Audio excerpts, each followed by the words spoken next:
Chilling tales for dark nights.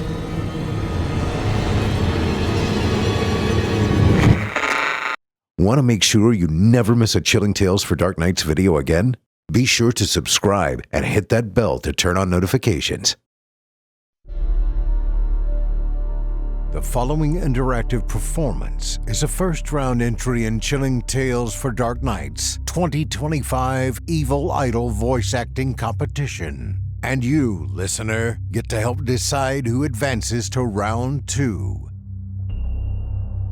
Voting is simple. Following the performance, simply click the thumbs up icon on this video if you'd like this contestant to move forward, or the thumbs down if you'd like to see them be eliminated.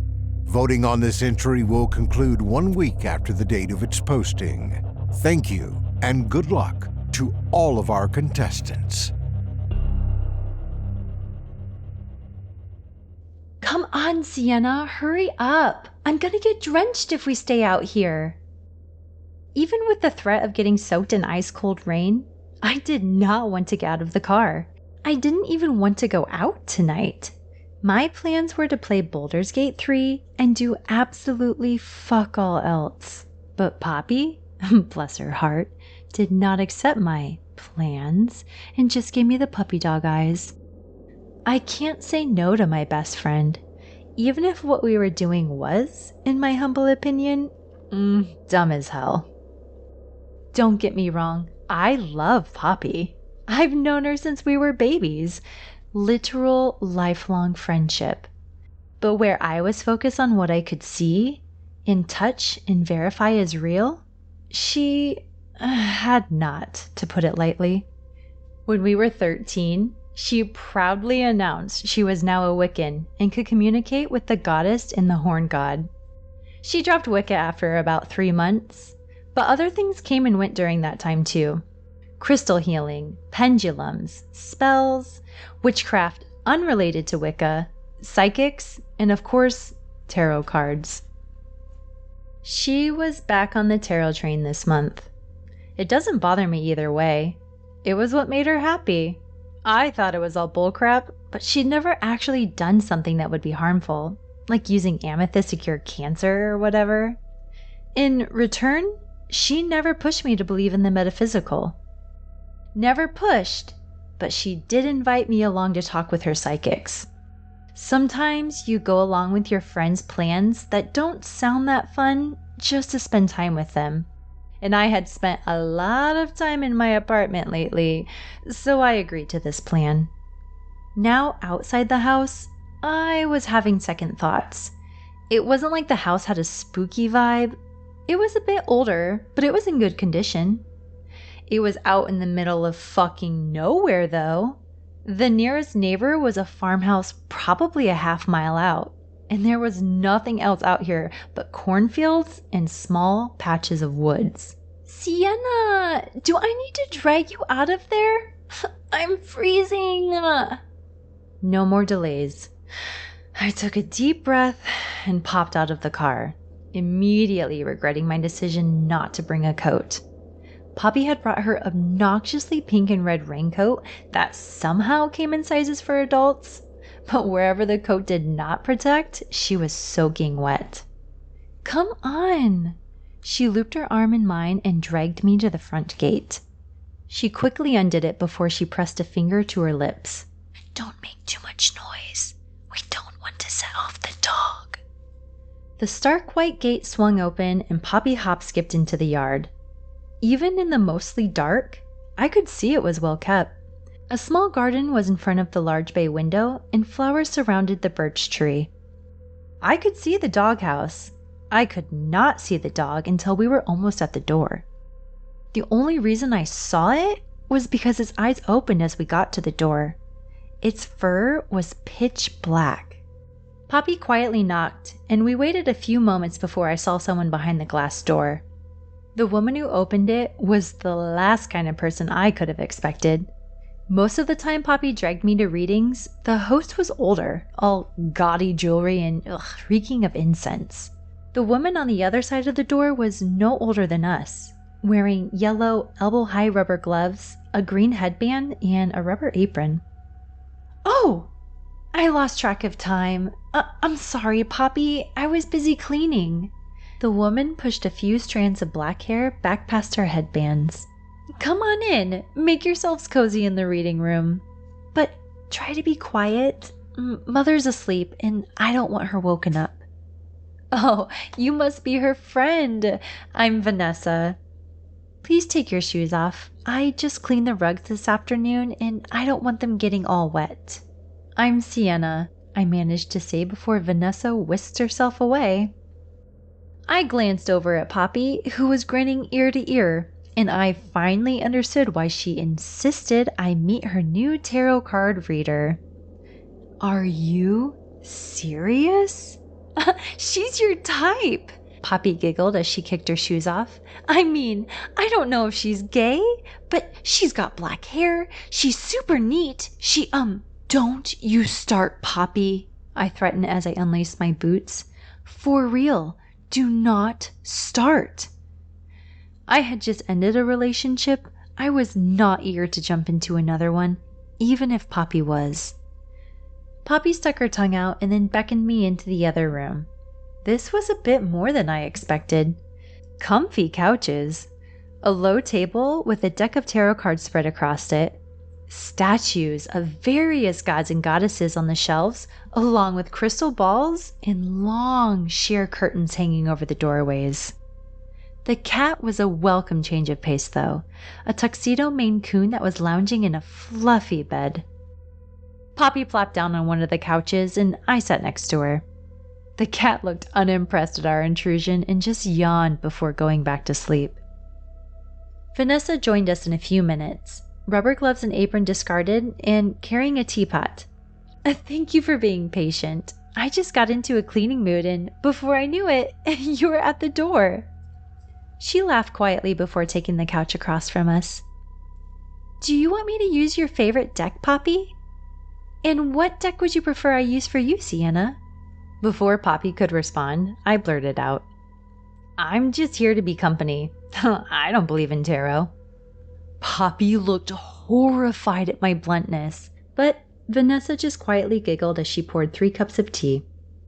Oh, I'm so sorry for assuming. That's perfectly fine. The cards don't really work for people who don't have a bit of faith in them, but other than that, it's just for fun. You can pet Oreo while I do the reading for Poppy. Oreo slowly blinked in my direction, and I got up to stroke that fluffy cat's ears. Who can resist an invitation to pet a cat? Meanwhile, Vanessa shuffled a deck of cards and started the reading. There was no pitch, no mystical wind-up. It was quite matter-of-fact how Vanessa went through it. More like a friend giving advice than calling on the powers of the universe to solve your problems. I'm so glad you got that promotion at work. You really deserved it. Be mindful, though, that not everyone will have your best interests at heart. I know you're such a sweetheart, but just because that older guy in your department acts sweet and mentor-like, best give him a wide berth. He's not trustworthy and is just going to hold you back. No, this isn't the time to be boyfriend hunting. You really need to focus on yourself right now and your career. Building a life with someone is so much easier when you've made a good foundation with yourself. You're only 23. There's no hurry. I found myself back on the couch before I knew it, enjoying that mint tea Vanessa poured for us. Poppy drank down her every word, eyes wide and occasionally nodding as Vanessa spoke. Thanks for coming tonight. The rain's still coming down really hard. If you want to wait for it to peter out a bit, I'll get some cookies if you promise to keep still being quiet. Can you do a reading for me? I didn't even mean to say it. It just popped out. Maybe it's because Vanessa's cute. Maybe because her reading style was genuinely more interesting to me. But now, I wanted to see what she had to say about me. Poppy's jaw dropped, but Vanessa only slightly raised her eyebrows. Well, if you'd like to. I'll choose the deck, though, if you're sure. I nodded and watched as Vanessa pulled out a decently sized wooden box from underneath her couch. Inside were packs and packs of different tarot cards. Some more traditional, some more goofy and fun. Vanessa traced her fingers over the packs before she selected the one that was pale blue with minimalistic pictures in gold filigree. Poppy gasped quietly. "I haven't seen that deck before," she said. "It's a new one. You'll be the first I use it for, Sienna." I don't know why that felt so flattering, but it did. Vanessa shuffled the deck, her face one of utmost concentration as the cards were mixed together. The first card she set down was a little guy holding a pentacle. "So, this is definitely meant to be you. Good. That's a place I can work from. Are there any particular questions you want to ask?" I shook my head. "Then let's just see what advice the cards have for you today." The second card she turned over, and I shit you not, was literally death. The little golden reaper was almost cute in this style, but I did burst out laughing. "Seriously?" I asked, cocking an eyebrow. Vanessa didn't seem insulted by my incredulity. She actually seemed to find it funny. "Seriously? This isn't a bad thing. Despite common superstition, this card doesn't talk about actual death." Vanessa lifted the card to my eye level. "This is all about change. Change is a crucial part of our lives. If things don't change, we stagnate and rot. Just prepare yourself for it. Things end, but new things will begin." She set the card down and went to pick up another one, but the card she picked accidentally took another one with it. The second card fell onto the table, turning so it was upside down. The Page of Swords. "Oh, that's interesting." Vanessa set down the next card. 10 of Swords. She paused for a moment, pursing her lips as she clearly considered the meaning of those two. "I knew I was drawn to use this deck for a reason. So I'm going to ask you, does the color blue and the time 11:11 have any significance for you?" Before I could answer, there was a screech of tires and a loud crash outside. I sprang to my feet. I was going to head to the door when it slammed open. Vanessa visibly flinched. The color drained from her cheeks. "Oh no," she whispered before also getting up. "You should go. This isn't going to end well." "Vanessa, you fucking bitch!" The woman who joined us was furious. Her face flushed crimson, and each footstep taken was a stomp. Vanessa held up both of her hands. "Please, Becky, quiet down. Mother is sleeping." "Shut up!" A nerve was now popping out of Becky's forehead. "I can't believe you. I am one of your most loyal clients. I have brought you so much business. And how do you repay me? You make my boyfriend dump me!" Vanessa swallowed, nervously lacing and unlacing her fingers again. I didn't make him do anything. I swear." "You need to be quiet. If you wake up Mother, she's going to be furious." Yeah, you're just jealous I have a man, and you're gonna be a lonely old cat lady your whole life." Becky sneered at Vanessa, who just shrunk and looked like she wanted to be literally anywhere else. Becky stepped forward and raised her fist like she wanted to punch her. "Well, what are you gonna do to make this right?" I had more than enough of this chick. I stepped between her and Vanessa, holding up a hand.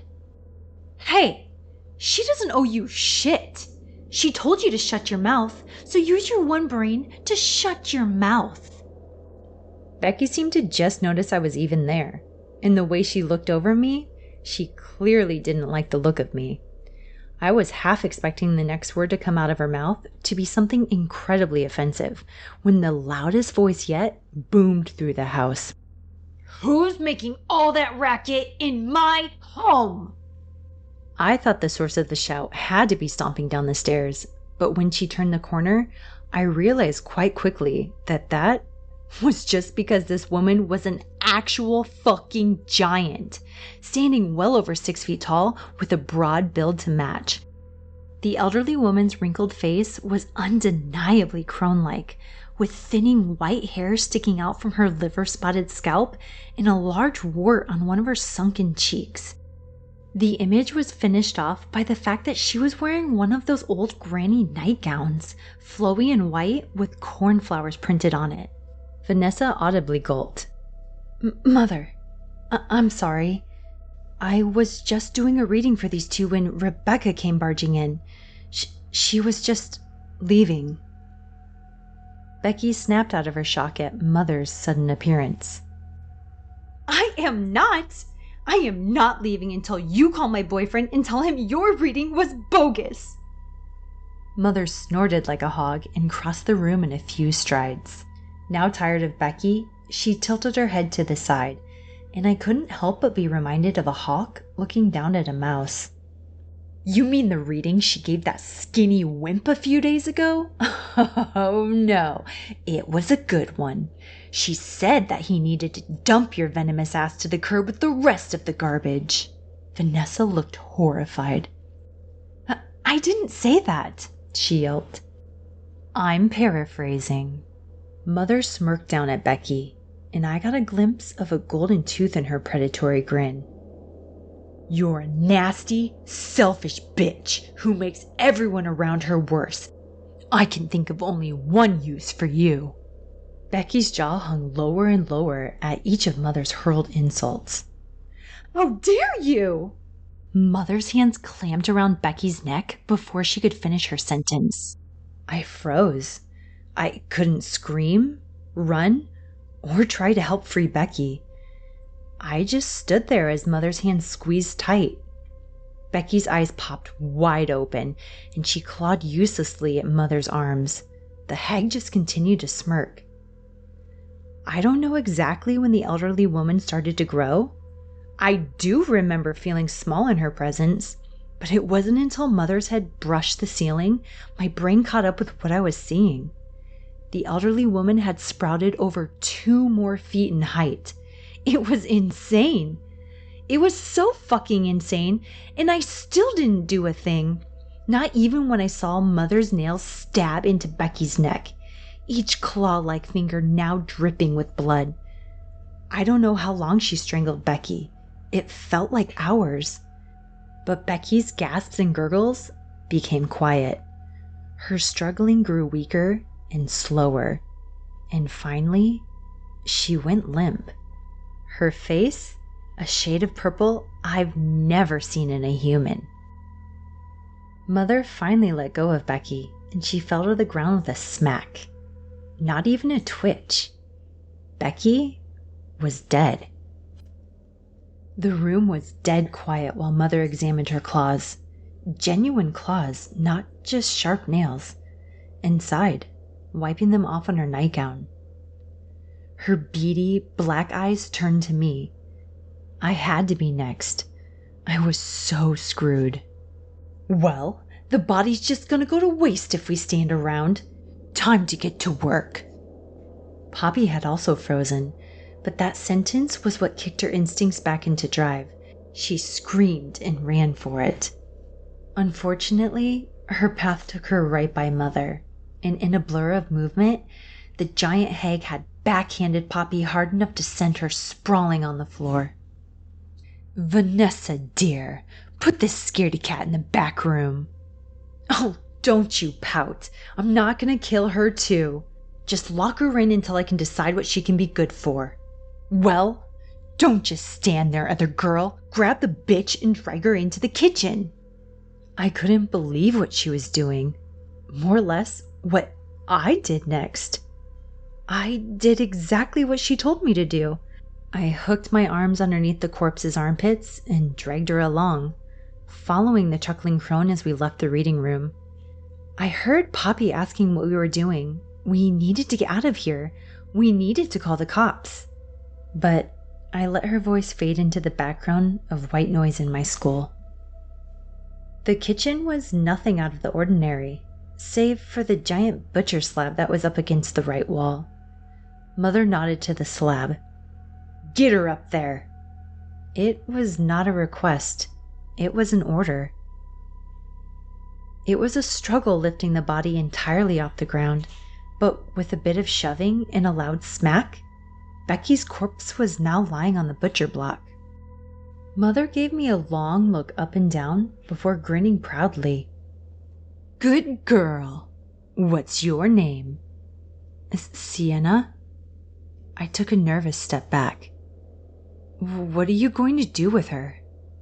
"What do you think I'm going to do?" Mother snorted again. "Give you a proper reading. That's what I'm going to do." "Oh, those cards are cute little gimmicks, and my darling Vanessa can use them as efficiently as one can, but she needs to grow up. Tarot cards are child's play. Anthropomancy, now that's how you get real knowledge of things unknown. Depending on the results, I might try some osteomancy as well. We'll see." Those words meant absolutely nothing to me. Even when Mother shredded Becky's bright blue tank top off her body and pulled a large knife off the rack, I didn't get it. Not until she plunged that knife into Becky's gut and sliced her open. Her innards slipped free, flopping to the ground with a sickening splat. I stared in horror as Mother stared at them, murmuring quietly to herself as if she saw something I couldn't even possibly comprehend. The room was quiet, save for the sound of more of Becky's intestines sliding out. Finally, Mother grunted before slamming the body back down on the slab. "We're quite alike, you and I." She said so matter-of-factly, I almost burst out laughing. It was so absurd how calm she was now, compared to her fiery rage when she'd first been woken up. You don't take other people's word for it. You need proof. No blind faith for you. I like that. I swallowed and tried to avoid breathing in through my nose. The smell of blood was about enough to bowl me over. You like that? I repeated. Yes.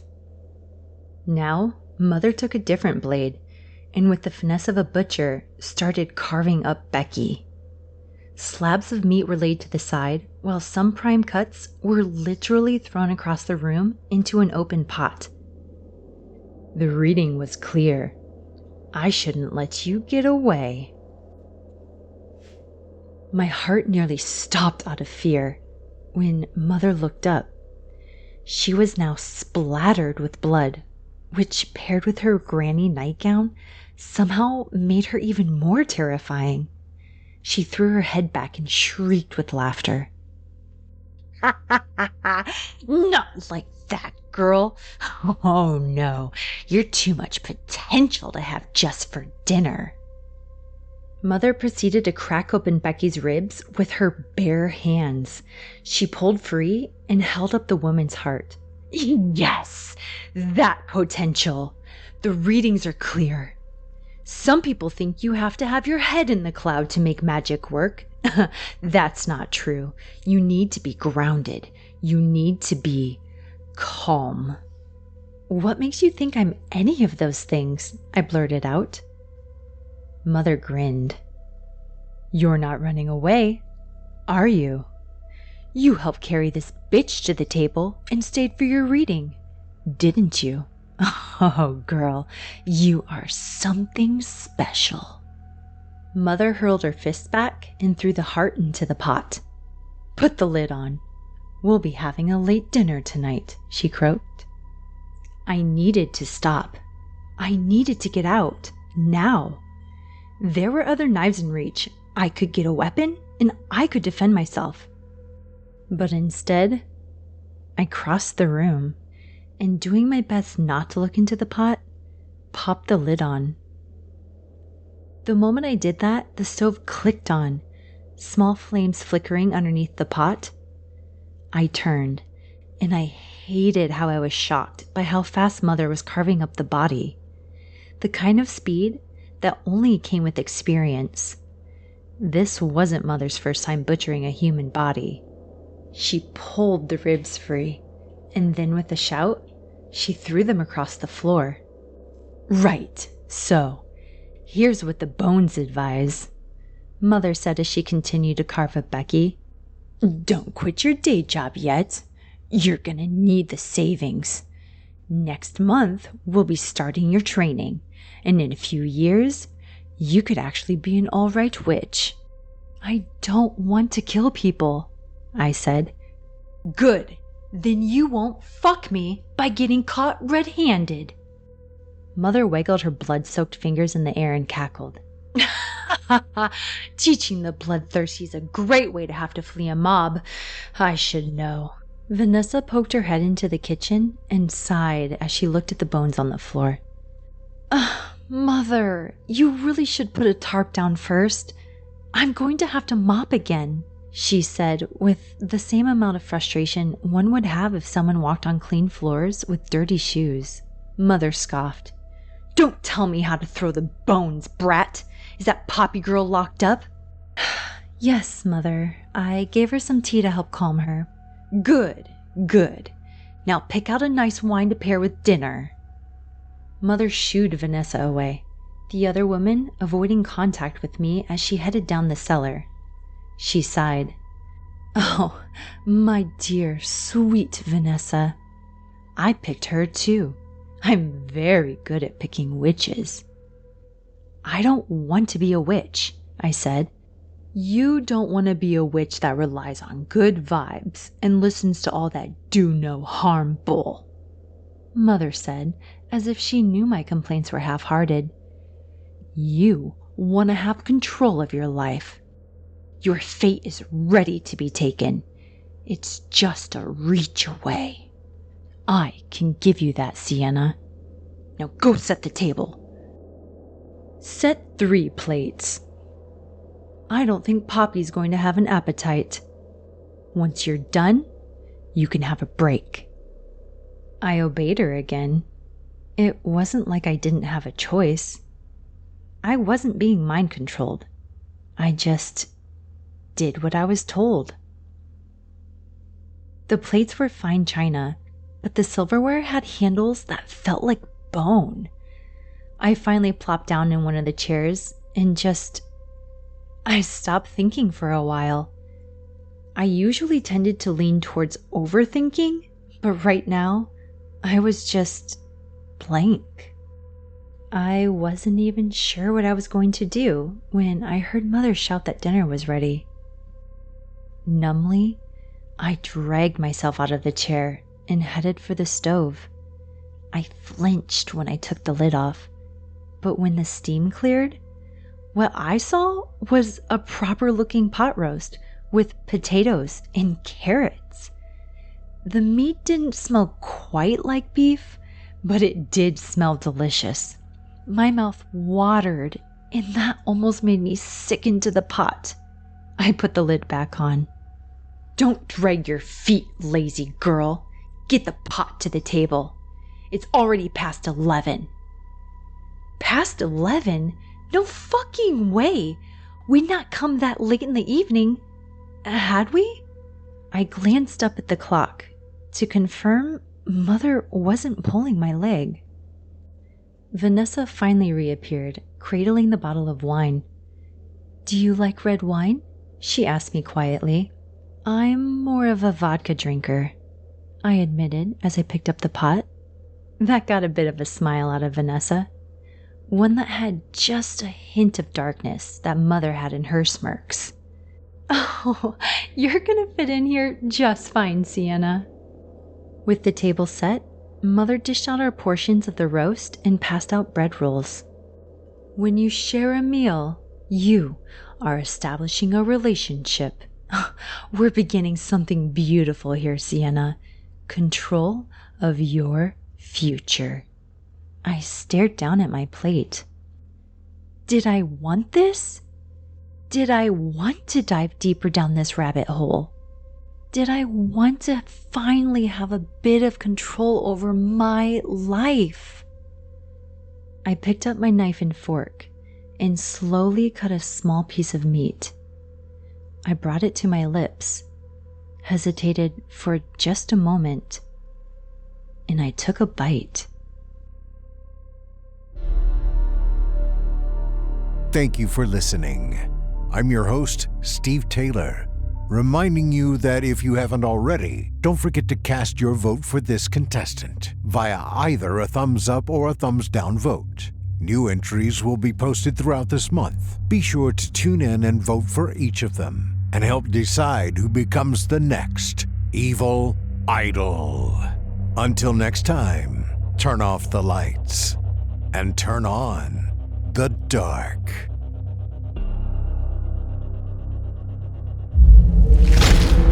Chilling tales for dark nights.